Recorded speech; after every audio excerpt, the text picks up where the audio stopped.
Hey, all you holistic hipsters out there, it's that time. So grab your chalice of choice and sit back and sip along with us. We would love to welcome you to the Tea Podcast, where we spill the tea on all things holistic in the pet grooming industry. Let me introduce you to our hostesses with the mostesses. She is the socialite of skin and coat care, Ms. Michelle Knowles.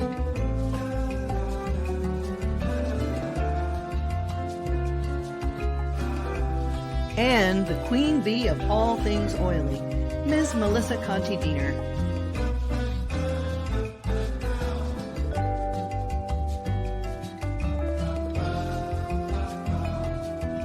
Brought to you by theoilygroomer.com. Are you searching for a new and more mindful way of grooming?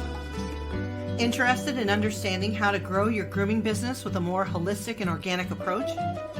Please contact Melissa Conti-Diener at theoilygroomer.com so that you can set up a meeting and bring balance and prosperity to your life.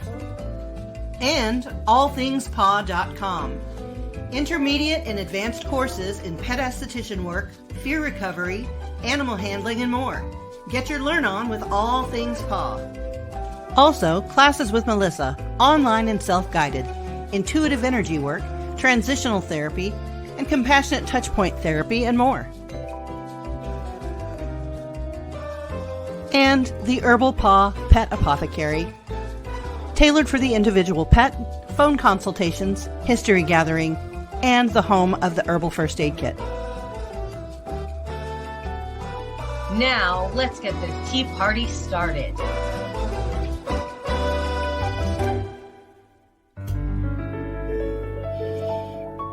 Yay! We're back. We're back. We are back. Second time's a charm, right? No doubt. Woo! We made it. We made it again. Here we are. Mondays just aren't easy. Oh, shoot. Darn those. Woo! So what you got going on there, Melissa? My teacup is the antithesis of plain hot water and lemon. So, love that. Love it. Yes, we're just nurturing a more acidic environment to quell some of the demons. yeah, You're getting the demons out. those candida demons have made my body a stomping ground. So I'm combating them with the best thing out there, the lovely lemon. Will give them a little jolt.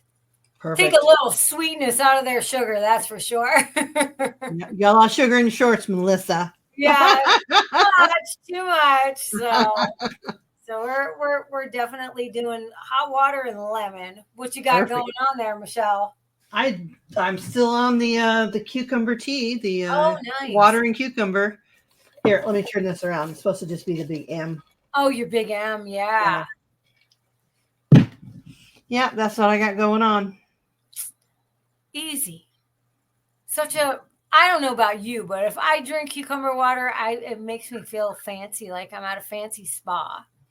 I am fancy. I know. And you're fancy too. After you're done with your lemon, just switch over to cucumber because it's good for you too. Exactly.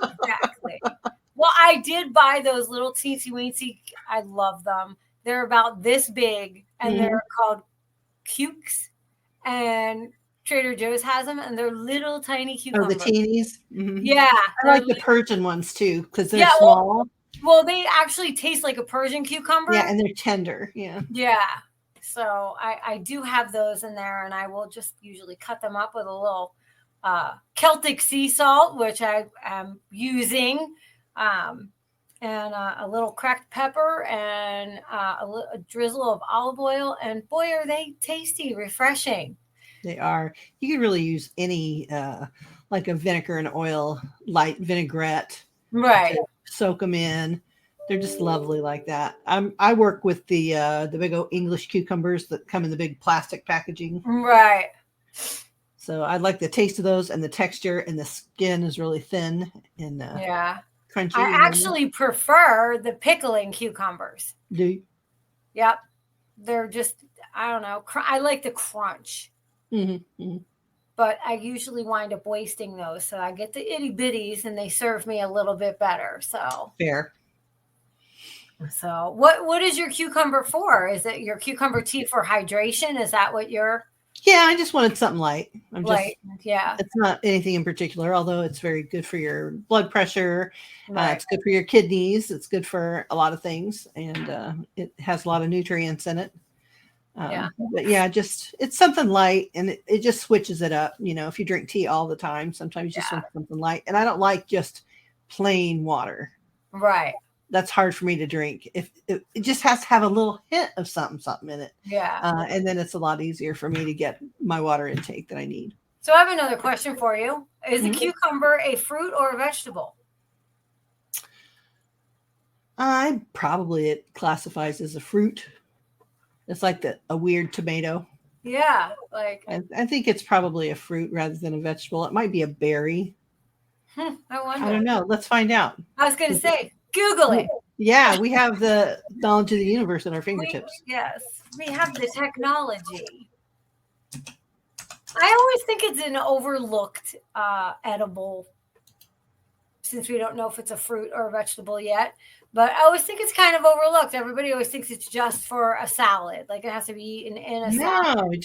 No. I can eat them remember- like for snacks. Yeah, So botanically, they are a fruit are they fruit? Okay, because cucumbers have seeds in the middle and grow from the flower of a Okay. cucumber plant. They're botanically a fruit. nice. Okay, well, good to know. I'm glad I know that now. Right. I remember being a kid and having cucumber sandwiches with cream cheese on Wonder Those are Bread. very dainty. Yes. Yes, on Wonder Bread. Tea parties. Yep. So, what's our topic today, Madame? So we are where we explore everything holistic in the grooming industry. Today we're actually talking about holistic. Oh, imagine that. Bam. Yeah, there you go. So, first of all, we should probably premise this by saying holistic means that you follow the premise of holism, or the theory of holism, WHOLE. And that means that we are considering the whole entire animal, as well as the point of view from the animal's point of view, as well as the whole environment that you are practicing in. Mm-hmm. So not only are we thinking about the entire dog, body, mind, spirit, the environment that we're working in, but we're also considering ourselves, body, mind, spirit, and how we are creating a holistic environment. Mm-hmm. And here's two more definitions. Holistic means encompassing the whole of a thing and not just the part. Right. Holistic medicine looks at the whole person for answers, not just a physical symptom. You might have heard of holistic medicine, which tries to treat someone as mind and body instead of treating only the part of the patient that is most sick. And up here under medicine, it says, characterized by the treatment of the whole person, taking into account mental and social factors rather than just the symptoms of an illness. So there is no holistic shampoo. Right. Or it is a method. It's a methodology. You take into account and a philosophy, right? You're not just saying, oh, okay, the dog needs a haircut, let's get him in the bath. You're saying, oh, the dog needs a haircut. Well, what breed is he? Right. How is his home life? What is he getting to eat? What is his demeanor? You know, is this easy for him to do, to go through the process away from his people, or is it very difficult? Is he aggressive or is he afraid? There's so many things that go into that. Right. So we're going to address mind, body, spirit, products, and atmosphere. Oh, nice. Okay. So when we look at the mind holistically of the dogs that we groom, we're looking for the thought process of the canine itself. How do dogs think? What makes them tick? What are they like hardwired for in a social setting like a grooming salon? So we want to think about the demeanor of a dog. What is it hardwired to do? What breed is it? So does it have any other extra traits that we have to look out for? Like if we're doing a corgi, he may try to herd people or herd other dogs during his grooming process, and they become kind of aggressive because they're kind of a Billy badass. Yeah, they are. And that's how they are. Um, so we want to know the processes of a dog. So that's important to take some classes, some psychology of dog classes to find out what makes them tick. Well, I think that that's a huge part of what we do is to be Mhm. able to look at it from from several different angles and not just Mhm. approach it as just a simple haircut. Right. So Mhm. I think that has to be something that we are open to working in those kind of parameters.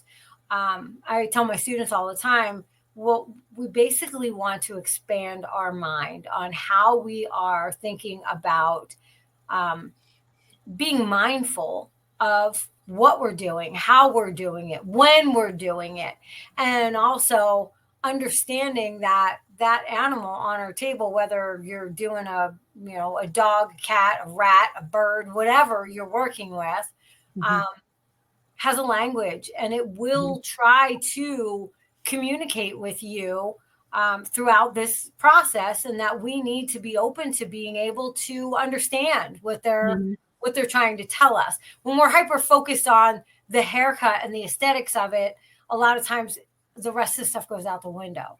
Mhm. And then we don't understand why they're not having a good time or whether they're Right. not letting us do our job, quote unquote. Exactly. Yeah, absolutely. So it's not easy. It's not easy to be work in a holistic way. It's not easy to create um, a more holistic environment. Mhm. Let's start with that. Let's look at the practice itself, Mhm. and then go from there. But when you're setting up your practice, even if you don't own your grooming salon or mobile unit or whatever, you can still work holistically. Mhm. So when you are setting up things, look at how this environment would look and feel and smell to the animal that you're working with. So if you know Mhm. you have dogs on your schedule, how is a dog going to interpret this? Even just people don't even think about like the music that they have playing in the salon or in Oh their my God, mobile that's so unit. huge. That is so huge. A lot of people like to listen to rock and roll or, Yeah. something fast paced or this, that, and the other. A lot of dogs can't take that. And we're unaware, a lot of us are unaware that that really does affect the dog. Their hearing is so much better than ours. So we don't know what that sounds like to them. Yes. It is said that in the human world, uh, 60% of our communication is nonverbal. And when a dog, it's like 95% nonverbal Yeah. because they do not really speak. So it's all eyebrows, the movement of the body, the way the head tilts, the tail tells you a lot. And then you have a guttural language of dog that you have to interpret. But a lot of the things that before they even voice anything, they're telling you plain as day with their body language, Oh the way they hold their tongue, the way they hold their ear set, all that kind of stuff. sorry, my phone's being insane. Um, yeah, if we're not looking at any of those things, if we're just going in and being like, okay, I'm just going to get my clipper out and I have a rusty old blade on it and I'm using my clipper and it's all What? hard. What's that sound? What's that?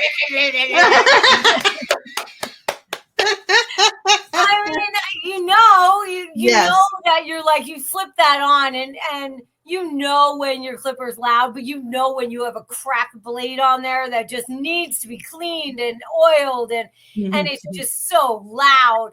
And And it now sounds like what?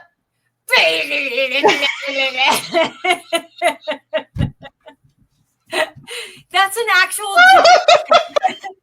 that is an actual depiction. Oops, sorry, my critical diabetes alarm is also going off at the same time. Oh, shoot. Um, but you know when you're doing that and you're like, oh, you pop it on and you're like, oh crap, It's Mhm. loud. But we get into those comfort zones where we're just in the let's just knock this out. Let's just do this, Mhm. assembly line kind of attitude. Or And hurry up and get so, it in the bath or whatever. yep, Just like a friend of mine, a colleague of mine from a long time ago, um, the difference between an American tourist and any other tourist. She went to Paris, and she's from the East Coast, so she's crusty like a New Yorker, like you would expect a New Yorker to be. And that's not an insult. That's just we right, all know how they are, and they know how they are, and they're okay with that. But she was just like, "Hey, which way to the Eiffel Tower?" She asked somebody. Well, that's kind of rude in a European country. You greet them first, say, "How are you? Hello. May I have instructions to the Eiffel Tower?" right, So she said, "Yeah, I need instructions to the Eiffel Tower." And to her, that was just normal. That was part of her right. culture. To the other lady, though, it was insult. And she went, bonjour, like, hello. Let's at least Slow this attempt to be down. my friend first before you demand something of me.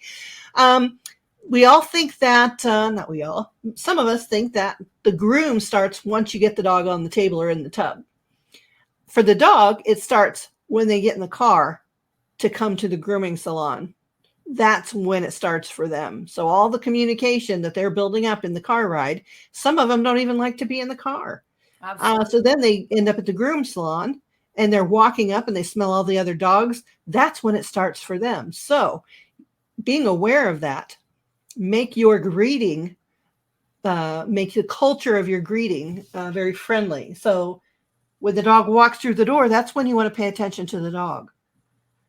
You And a have lot to of us are absolutely trained either to greet the not dog. Yeah, pay greet the attention. owner or greet the dog in such a way that the dog feels like this is a friendly place to be. Right. Safe place. Yeah. Safe space. Yeah. So that's when you start. That's when you start moving your body correctly, interpreting the dog's body language correctly, as correctly as you can, and greeting the owner in such a way that you're on the same team. So start becoming a conscientious observer of your Yes. workplace. And so if you work by yourself, start really stepping out of yourself and listening to the words that you're using when you're greeting your clients and greeting the pet.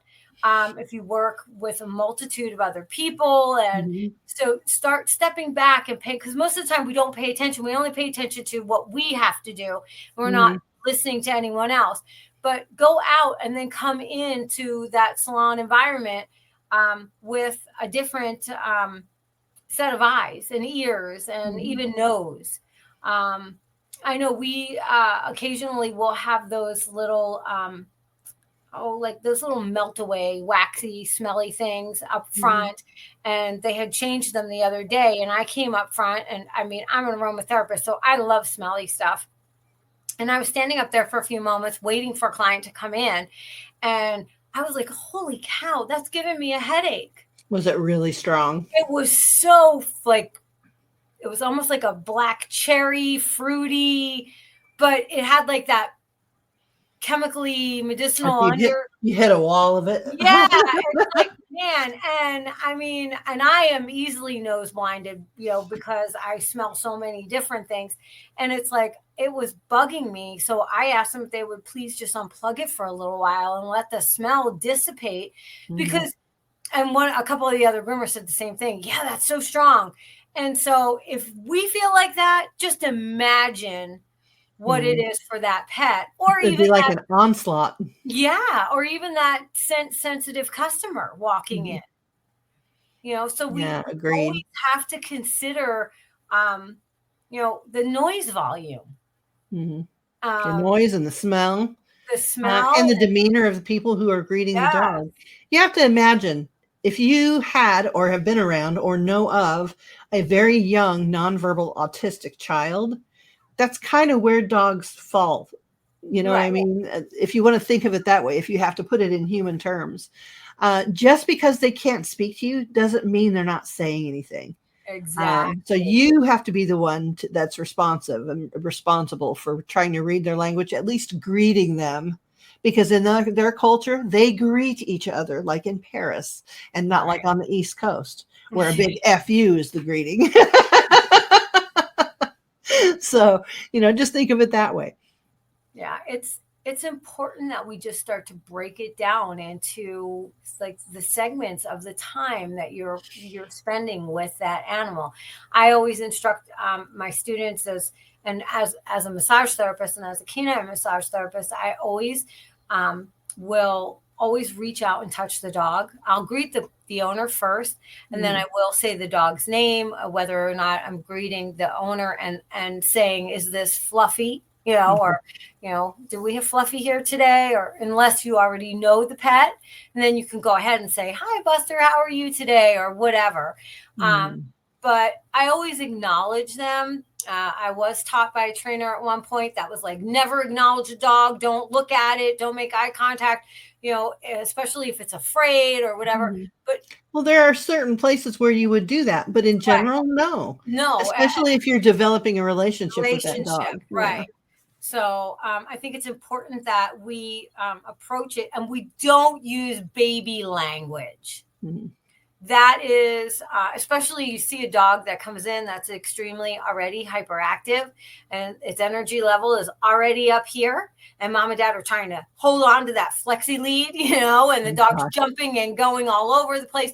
And then we come up front and we're all, hi, how are you? Oh, you're so cute. Oh my God. That just elevates it even more. And then they're just like, yeah. And then you're going to try to control that on the table. Right. So present in a way that you are going to try to draw them in to that energetic, that frequency. So that if the dog is all the way up here, you want to come in down here and hi, Buster, how are you today? And very, almost monotone, and pull things down because we don't want to be grooming a dog that's in the stratosphere. That's true. Think about those things. Think about not only smell, but the sounds, the music in the background, or even just the chatter. We tend, especially in salon environments, we tend to get chatty. It's a way for us to release energy and to feel comfortable. And so when we are in the throes of, laughing and talking, with each other in proximity, we've lost the focus from the dog. Absolutely. And we've shifted to something else. And so you are literally the dog's lifeline to a comfortable position in that salon. They're going to look to someone for authority so they can feel safe. Yep. And that authority has to be you. You're their guiding light through the whole process until they go home. They're going to depend on you to make sure they're safe, they're comfortable, they're not being hurt, all the things. Yeah. I always teach them to use their non-dominant hand. That's where I was going with the thought about being a massage therapist, canine massage therapist, is to use their non-dominant hand, which we refer to as the mother hand. And I explain to my students to plug into that animal. So even while you're talking to that owner, pet that animal with your non-dominant hand. Just start. You don't have to be petting it and talking to it. You just want to be either they're the plug and you're the port, or vice versa, and you'll know. I never thought about it that way. I think that's something I just do intuitively. But when you use your dominant hand, that's a lot of force. All your energy is coming out of there really forcefully, and this is a weaker trickle of your energy or your electricity. And that's why I call it the mother hand. The more nurturing. It's a little bit. It's not dominant. We don't want to. Yeah.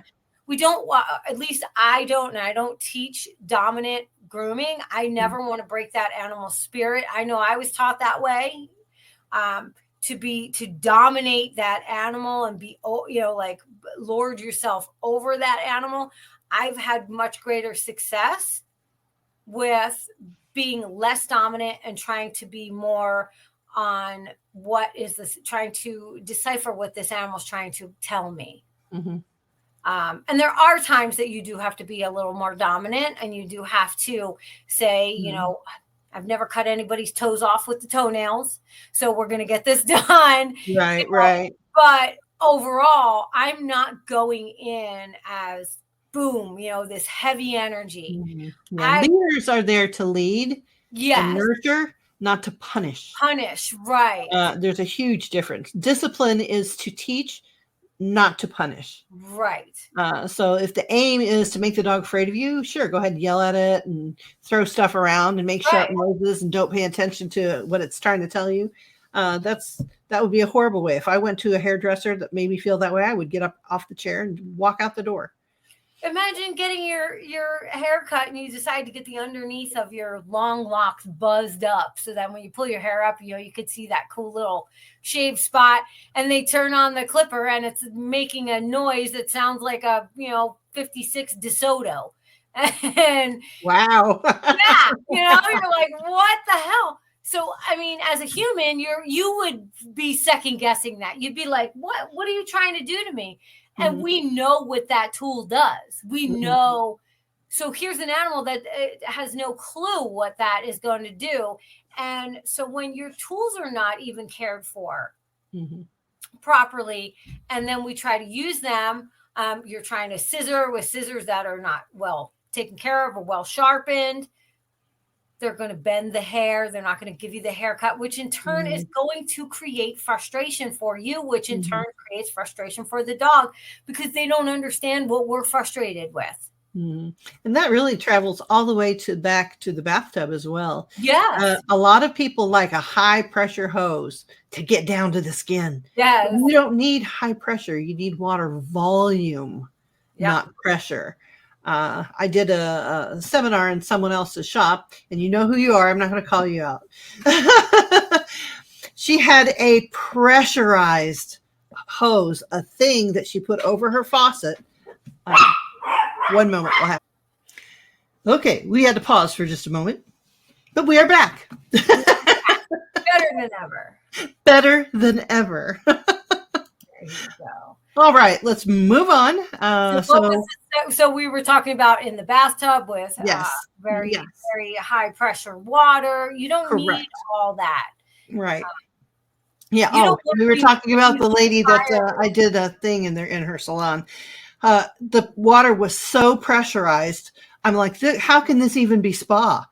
Yeah. Like, how can they have to feel like they're being blasted? I mean, it was horrific. You could have cut gemstones with this water. It was so high power. I'm like, oh, this is so relaxing. We laughed about it the entire time. But I think that I did express that you want water volume and not pressure. Right. Like you want pressure. You don't want to just be peeing on the dog or whatever. But volume, a lot of water will get down to the skin, especially with the help of surfactant. So. And a little elbow grease. The more you move that fur around. So our next piece is body, because if you're thinking mind, body, spirit, let's talk about body. I cannot tell you enough how important it is to know your anatomy and the limits of the movement of the particular animal that you're working with. Now, I do believe that Facebook, I think Scott Wasserman had advertised it. I don't know if it's his class or he was advertising it for somebody else, but I know somebody has made an anatomy or a movement class that I think someone should really look into. Knowing your anatomy is that important. If you know how the dog is supposed to move in theory, and then of course there's going to be variations because we're all different individuals. But we will absolutely know better what the limits of the movement are of the legs, pulling out the legs, sideways even, how that body is going to move so we can decide what techniques we're going to use to get the job done. So anatomy is very important, and it's just one piece of the entire holistic practice. Well, I just never understood why we were never taught anatomy. Now, coming from a show background, it's intrinsic to understanding your dog that you're showing. So you need to know the anatomy, and then you also need to know how that anatomy creates the movement that you're looking for within the show ring. For confirmation. For confirmation. And then if it is a dog that is actually groomed for confirmation, and I mean like given an actual haircut, not that dogs that, say like a Boston Terrier, you're not, looking at those things, that dog is not needing the extensive grooming that, say, a Bedlington Terrier is, or, to complement the actual right. anatomy, Right. the angulation of the actual dog. Right. Or, a poodle, any of Mhm. those breeds. So understanding the anatomy, understanding that when you're looking, even if you're looking at a doodle, those two breeds. It's a Labradoodle, so it's a Labrador and a poodle. Then you would know, okay, the way that the rib cage sets in this dog is more like a lab than it is a poodle.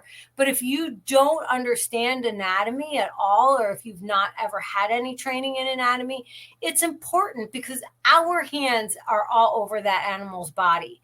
So more than just confirmation, more than just aesthetics, we are putting our hands over that body, and we should know that this doesn't feel right. You shouldn't overly strain them. At the very least, know the anatomy and how the shoulder is put together, how the hips are put together, understand the correct movement of each breed within that body type, so that you don't overstress them or overstretch their muscle or hurt their joints. Yeah, because one of the biggest things that I see is that we want their body to move like ours does, and it does not. It is not designed to move like ours does. So while I can put my arm straight out and then bring it to the side and bring it up and bring it back, and I can do all these rotative movements, their bodies are not made to move that way. And so we have to honor the joint system that they have and how those joints and tendons work. And so when we're doing things like cutting nails and the dog is already freaking out, we need to take into consideration, is it an uncomfortable position? I know somebody out there that's listening to the show has had a pedicure before and had them move your foot in a way that is not, your foot just doesn't bend like that. Or your hands. They're going to make you know your hands are going to be sore. Right. So it's like you've had people do services to you and you're like, ow, that hurts. Well, they can't say that. So we need to be educated on the body systems, anatomy, and physiology. You should have basic physiology. Know where the muscle is. Absolutely. Know where all those things are. Plus, there's another added layer. If you're looking holistically at the animal, there's another added layer. What conditions do they have? Are they older? Are they arthritic? Are they malformed in their feet? Do they have flat pasterns? All those things matter in how you're going to move the dog. Is the dog very heavy? So you don't want to put a lot of pressure on the feet or pressure points as you move them or lay them down or switch them over. So that is part of looking at the whole animal instead of just, we got to get this job done because I got to get another dog in the bath. Yeah. Well, I know I recommend to my students, we have yoga mats or paw mats at the salon. And if it is a heavy dog or an elderly dog or a dog that has hip issues or back issues, we put that on the table for them. Sometimes we'll stack two just to give them that extra cushion comfort, because we're asking them to stand for a minimum of an hour. In the same spot. So those types of considerations, considering the joints, considering the dog's age, its size, its health conditions, all that falls under holistic. Yes. So when you're doing your intake, when you're on that initial phone call with that client, are you asking those questions? Are you asking what's the state of their health? What's the state of their, what are their needs? And maybe they've had an injury at home playing. Maybe they've just, torqued their knee or whatever and have a slight limp, or, they played really hard at the beach or the lake the other day, so they could be sore. Maybe a small, tiny little acupressure treatment or a little massage here and there on their pressure points would be really beneficial to them. And those kind of things don't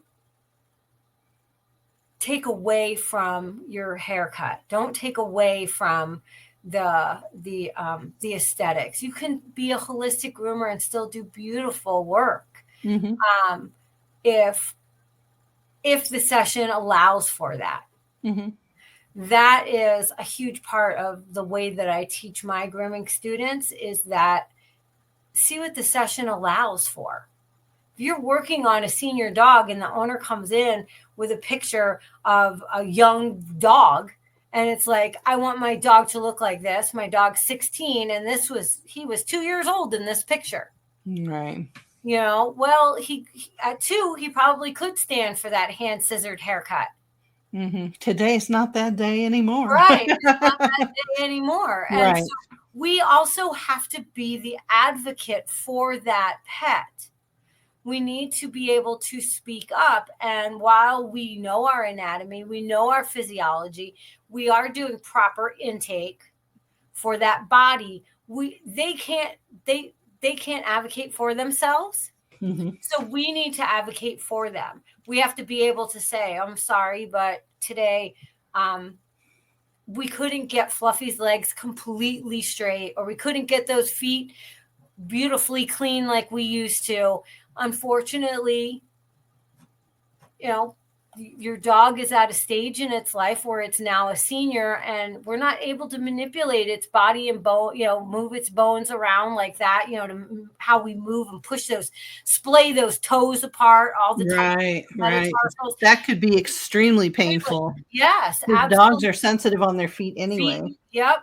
So we have to advocate for that. We have to say, I know you prefer this, and I did it as, you know, as clean as we could possibly get it without causing too much discomfort or, you know, disruption of their comfort. And that has to be a priority. And the people that own those dogs and that hear that, and it sparks that back in their mind that, okay, I understand my dog is no longer a pup. You know, it's not middle-aged. It's not, it is a senior elderly pet. And sometimes that's super hard for somebody to hear. Absolutely. So you need to be gentle with the wording, but you do need to advocate for that pet. Because definitely. Mom and dad are not doing those things with them. They're not manipulating their feet around. They're not moving them in the ways that we are. So we need to speak up on that animal's behalf as well. And that's part of being a holistic groomer. And definitely tell them if you're working on elderly dogs or sensitive dogs, the whole experience may tire them out. Make sure that they know that you're not drugging their dogs, but they could be very tired and sleep for the rest of the day and just be very lethargic, because not only is the whole experience very stimulating, but when you actually work with a dog like that, if you're doing anything acupressure, if you're doing anything massage, you're actually moving the lymph fluids through the tissues. And that, if you've ever had a massage and you're done with your massage and you just feel wiped out, that's really what you're doing. You're getting all your tissues manipulated and moving the lymph fluid all through the body. And that tires you out. So they will be thirsty and they will feel like a nap for sure. Yeah, for sure. And that's important, to talk to your pet owners about those things and say these things to them so that they understand what the process is. Most pet owners have no idea what we do and how we do it.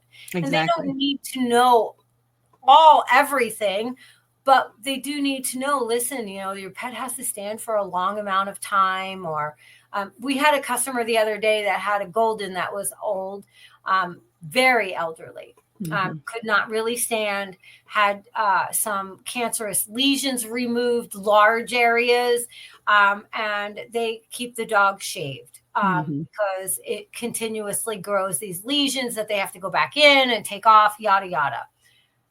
Well, they had no idea how hard it is to shave a dog that cannot stand. And to make, you know, like make it look at least decent. And while we don't advocate for shaving a coat like a golden retriever's, sometimes it is a necessary evil. And so we have to take into account why we're doing what we're doing.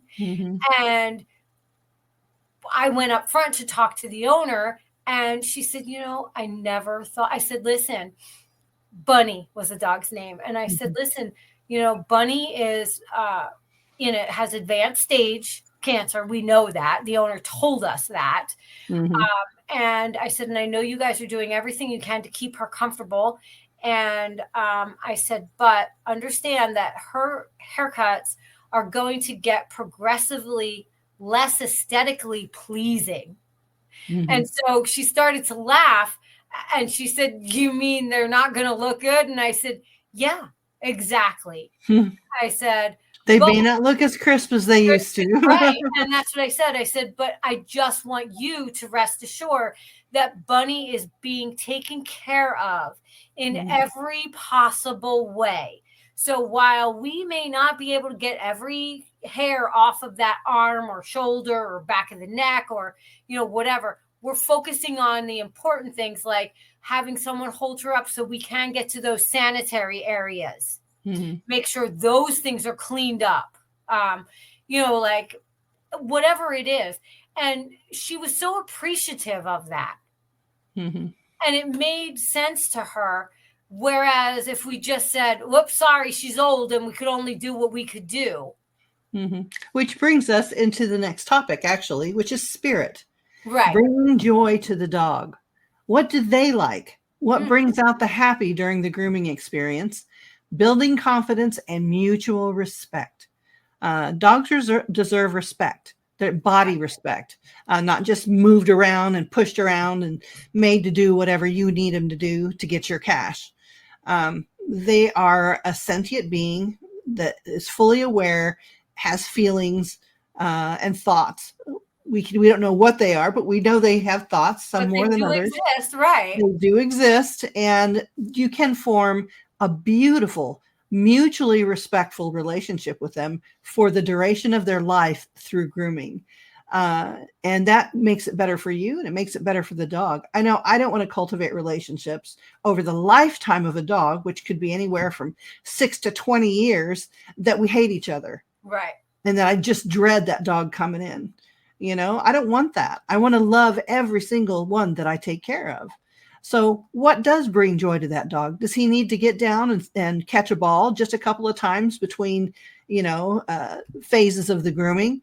Would he prefer to stay in the kennel with a nice cuddly towel and only be brought out to gently do his grooming and then go right back in? Because some of them like that too. Some of them need to be cuddled on the table.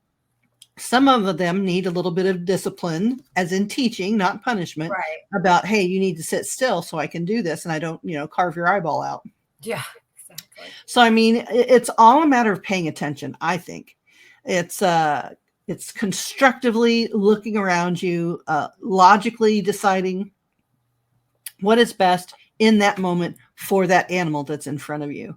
It's paying attention. You have to pay attention to your surroundings. You have to be aware of what's happening so that you can give the best care possible to this being that is totally dependent on their safety, dependent on you to keep them safe. Absolutely. Absolutely. And I think while we need to know about things like anatomy and physiology, we also need to have a basic understanding of skin and coat care. And so I think that not only falls under the body, but it also falls under how we're caring for that animal. For most, especially most groomers, don't take into consideration that coat, the hair that lays on or comes out from the skin, is actually a tactile thing. Oh yes, part of their nervous system. Nervous system, right? And when I say this to groomers, it is usually a shocker. Like they don't understand that. While our hair is also the same, it is not to the degree that an animal's is. So when we are handling that dog, when we are doing things like back brushing or just combing or mindlessly talking and just petting and rubbing or scratching or whatever, every touch sends a message to their nervous system and then is tried to be deciphered by the brain. how is this touch, going to be, interpreted by the body? Mm-hmm. And so that in turn affects the spirit. Mm-hmm. So when we are doing things and the dog keeps turning and turning and turning, which is usually an avoidance technique for a dog, or an appeasement signal, they call them. And we grab the loop and we pull the dog back, which is such a common groomer, even if you don't do it hard, you're still doing it. It's a redirect, and it's something that we don't often think about. That is also something that you are sending a message to their spirit. Right. You are sending a message to them that I am sending you all these mixed signals. I'm cuddling you on the table in 1 minute. The next minute, I'm squeezing you backwards, upside down to get these toenails clipped. It reminds me too of, if you look at commercials that have dogs in them, you can tell the actors don't interact with dogs. You can tell by the way they're petting them. It's mindless. It's not a mindful smoothing of the hair, following the eye ridges or following the natural curve of the ears. They're just like, like they got socks on their hands and just like, it's not mindful. Or it's too fast and the dog's already hyped up and you can tell that dog's nervous. That dog's not happy. Right. So it always reminds me of those commercials, know. And it is, and it's very true that our hands are not only receivers of energy, but they're givers of energy. And so when we are putting hands on that animal, we need to be aware of what we are A, transferring, or B, what we are picking up from them. So in that mindful practice, if this dog is, highly anxious and scared to death of the grooming process, and we're flipping it around like a hot cake on a Sunday griddle. It is, seriously, I've watched groomers all day long, and they're just, a lot of them, you get into your routine. And that, you do. It takes all the consideration of that being a sentient being out of the equation. And it just makes it down to timing. And so you can have a bath, and you could do, like, we have 30-minute bath and brushes for small dogs that just come in and they just get a 30-minute bath brush, obviously smooth coated breeds and short, tight coated breeds. But in that 30 minutes, I teach my students, you could do a beautiful massage in that tub. Yeah. You can still have enough time to dry your dog. And when you're towel drying, use the towel to massage with. Use your time wisely to affect all three centers: body, mind, and spirit. I agree. Instead of making it a completely egocentric well, it's efficient.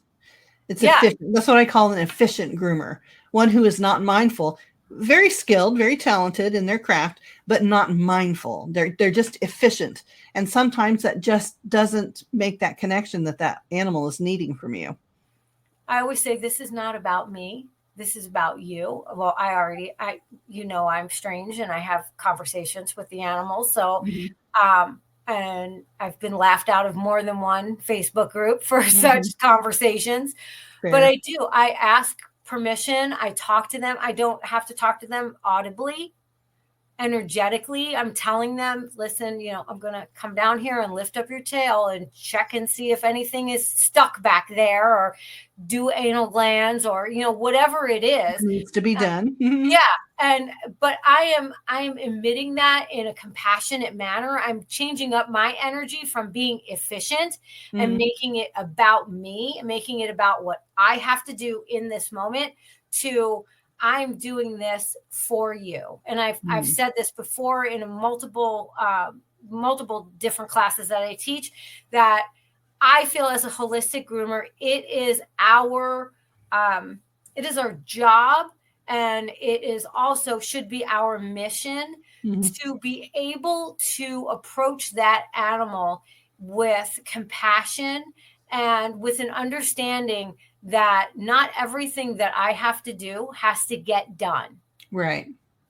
Just because it's on the card doesn't mean, or for those of you that don't use cards anymore and use a computer, if it's in the computer, it doesn't necessarily have to get done that day if the dog is not capable of handling that in that moment.